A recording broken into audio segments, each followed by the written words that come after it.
രണ്ട് രാജാക്കന്മാർ 7-ാം അധ്യായം 1 മുതലുള്ള വാക്യങ്ങൾ. അപ്പോൾ എലീശ, യഹോവയുടെ അരുളപ്പാട് കേൾപ്പീൻ. നാളെ ഈ നേരത്ത് ശമര്യരുടെ പടിവാതിൽക്കൽ ശേക്കേലിന് 1 സെയാ കോതമ്പ് മാവും ശേക്കേലിന് 2 സെയാ യവവും വിൽക്കും എന്ന് യഹോവ അരുളിച്ചെയ്യുന്നു എന്ന് പറഞ്ഞു. രാജാവിന് കൈത്താങ്ങൽ കൊടുക്കുന്ന അകമ്പടി നായകൻ ദൈവപുരുഷനോട്, യഹോവ ആകാശത്തിൻ കിളിവാതിലുകൾ ഉണ്ടാക്കിയാലും ഈ കാര്യം സാധിക്കുമോ എന്ന് പറഞ്ഞു. അതിനു അവൻ, നിന്റെ കണ്ണുകൊണ്ട് നീ അത് കാണും, എങ്കിലും നീ അതിൽ നിന്ന് തിന്നുകയില്ല എന്ന് പറഞ്ഞു. അന്ന് കുഷ്ഠരോഗികളായ 4 ആൾ പടിവാതിൽക്കൽ ഉണ്ടായിരുന്നു. അവർ തമ്മിൽ നാം ഇവിടെ കിടന്നു മരിക്കുന്നത് എന്തിന്? പട്ടണത്തിൽ ചെല്ലുക എന്ന് വന്നാൽ, പട്ടണത്തിൽ ക്ഷാമമായിരിക്കൊണ്ട് നാം അവിടെ വെച്ച് മരിക്കും, ഇവിടെ പാർത്താലും മരിക്കും. അതുകൊണ്ട് വരിക, നമുക്ക് അരാമ്യ പാളയത്തിൽ പോകാം. അവർ നമ്മെ ജീവനോടെ വെച്ചാൽ നാം ജീവിച്ചിരിക്കും, അവർ നമ്മെ കൊന്നാൽ നാം മരിക്കേയുള്ളൂ എന്ന് പറഞ്ഞു. അങ്ങനെ അവർ അരാം പാളയത്തിൽ പോകുവാൻ സന്ധ്യാസമയത്ത് പുറപ്പെട്ടു. അരാം പാളയത്തിന്റെ അറ്റത്ത് വന്നപ്പോൾ അവിടെ ആരെയും കാണുവാനില്ല.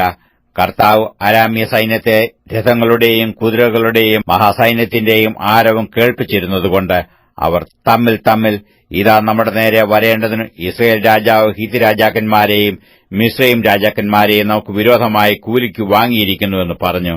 അതുകൊണ്ട് അവർ സന്ധ്യാസമയത്ത് തന്നെ എഴുന്നേറ്റ് ഓടിപ്പോയി കൂടാരങ്ങൾ, കുതിരകൾ, കഴുതകൾ എന്നിവയെ പാളയത്തിൽ ഇരുന്നപാടെ ഉപേക്ഷിച്ച് ജീവരക്ഷയ്ക്കായി ഓടിപ്പോയി. ആ കുഷ്ഠരോഗികൾ പാളയത്തിന്റെ അറ്റത്ത് എത്തി ഒരു കൂടാരത്തിനകത്ത് കയറി തിന്നു കുടിച്ച ശേഷം അവിടെ നിന്ന് വെള്ളിയും പൊന്നും വസ്ത്രങ്ങളും എടുത്തുകൊണ്ടുപോയി ഒളിച്ചുവെച്ചു. മടങ്ങി വന്നു മറ്റൊരു കൂടാരത്തിനകത്ത് കയറി അതിൽ നിന്നും എടുത്തുകൊണ്ടുപോയി ഒളിച്ചുവെച്ചു. പിന്നെ അവർ തമ്മിൽ നാം ചെയ്യുന്നത് ശരിയല്ല, ഇന്ന് സദ്വർത്തമാന ദിവസമല്ലോ, നാമോ മിണ്ടാതിരിക്കുന്നു. നേരം പുലരും വരെ നാം താമസിച്ചാൽ നമുക്ക് കുറ്റം വരും. ആകയാൽ വരുവീൻ, നാം ചെന്ന് രാജധാനിയിൽ അറിവ് കൊടുക്ക എന്ന് പറഞ്ഞു. അങ്ങനെ അവർ പട്ടണവാതിൽക്ക് ചെന്ന് കാവൽക്കാരനെ വിളിച്ചു, ഞങ്ങൾ അരാം പാളയത്തിൽ പോയിരുന്നു, അവിടെ ഒരു മനുഷ്യനുമില്ല, ഒരു മനുഷ്യന്റെയും ശബ്ദം കേൾപ്പാനുമില്ല. കുതിരകളും കഴുതകളും കെട്ടിയിരിക്കുന്ന പാടെ നിൽക്കുന്നു, കൂടാരങ്ങളും അപ്പാടെ തന്നെ ഇരിക്കുന്നു എന്ന് പറഞ്ഞു.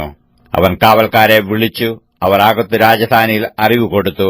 രാജാവ് രാത്രിയിൽ തന്നെ എഴുന്നേറ്റ് ഭൃത്യന്മാരോട്, അരാമ്യർ നമ്മോട് ഈ ചെയ്തത് എന്തെന്ന് ഞാൻ പറഞ്ഞുതരാം. നാം വിശന്നിരിക്കുകയാകുന്നുവെന്ന് അവർ അറിഞ്ഞിട്ട് അവർ പട്ടണത്തിൽ നിന്ന് പുറത്തുവരും. അപ്പോൾ നമുക്ക് അവരെ ജീവനോടെ പിടിക്കുകയും പട്ടണത്തിൽ കടക്കുകയും ചെയ്യാം എന്നുറച്ച് അവർ പാളയം വിട്ടുപോയി വയലിൽ ഒളിച്ചിരിക്കുകയാകുന്നു എന്ന് പറഞ്ഞു. അതിനു അവന്റെ ഭൃത്യന്മാരിൽ ഒരുത്തൻ, പട്ടണത്തിൽ ശേഷിപ്പുള്ള കുതിരകളിൽ 5 കൊണ്ടുവരട്ടെ, നാം ആളയച്ച് നോക്കിക്കേണം. അവർ ഇവിടെ ശേഷിച്ചിരിക്കുന്ന ഇസ്രയേലിന്റെ സകല പുരുഷാരവും നശിച്ചു പോയിരിക്കുന്ന ഇസ്രയേലിന്റെ സകല പുരുഷാരവും എന്ന പോലെ ഇരിക്കുമെന്ന് ഉത്തരം പറഞ്ഞു. അങ്ങനെ അവർ 2 രഥം കുതിരയെ കെട്ടിക്കൊണ്ടുവന്നു. രാജാവ് അവരെ അരാമ്യ സൈന്യത്തിന്റെ പിന്നാലെ അയച്ചു. നിങ്ങൾ ചെന്ന് നോക്കുവിനെന്ന് കൽപ്പിച്ചു. അവർ യോർദാൻ വരെ അവരുടെ പിന്നാലെ ചെന്നു. എന്നാൽ അരാമ്യർ തത്രപ്പാടിൽ എറിഞ്ഞുകളഞ്ഞ വസ്ത്രങ്ങളും മറ്റ് സാധനങ്ങളും കൊണ്ട് വഴിയൊക്കെ നിറഞ്ഞിരുന്നു. ദൂതന്മാർ മടങ്ങിവന്ന് വിവരം രാജാവിനെ അറിയിച്ചു. അങ്ങനെ ജനം പുറപ്പെട്ടു അരാം പാളയം കൊള്ളയിട്ടു. യഹോവയുടെ വചനപ്രകാരമൊന്ന് ശേക്കേലിന് 1 സെയാ കോതമ്പ് മാവും ശേക്കേലിന് 2 സെയാ യവവും വിറ്റു. രാജാവ് തനിക്ക് കൈത്താങ്ങൽ കൊടുക്കുന്ന അകമ്പടി നായകനെ വാതിൽക്കൽ വിചാരകനായി നിയമിച്ചിരുന്നു. ജനം അവനെ ചവിട്ടിക്കളഞ്ഞു.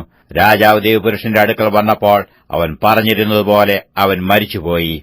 നാളെ ഈ നേരത്തെ ശമര്യരുടെ പടിവാതിൽക്കൽ ശേക്കേലിന് 2 സെയാ യവവും ശേക്കേലിന് 1 സെയാ കോതമ്പ് മാവും വിൽക്കുമെന്ന് ദൈവപുരുഷൻ രാജാവിനോട് പറഞ്ഞപ്പോൾ ഈ അകമ്പടി നായകൻ ദൈവപുരുഷനോട്, യഹോവ ആകാശത്തിന് കിളിവാതിലുകൾ ഉണ്ടാക്കിയാലും ഈ വാക്കുപോലെ സംഭവിക്കുമോ എന്ന് ഉത്തരം പറഞ്ഞു. അതിനു അവൻ, നിന്റെ കണ്ണുകൊണ്ട് നീ അത് കാണും, എങ്കിലും നീ അതിൽ നിന്ന് തിന്നുകയില്ല എന്ന് പറഞ്ഞിരുന്നു.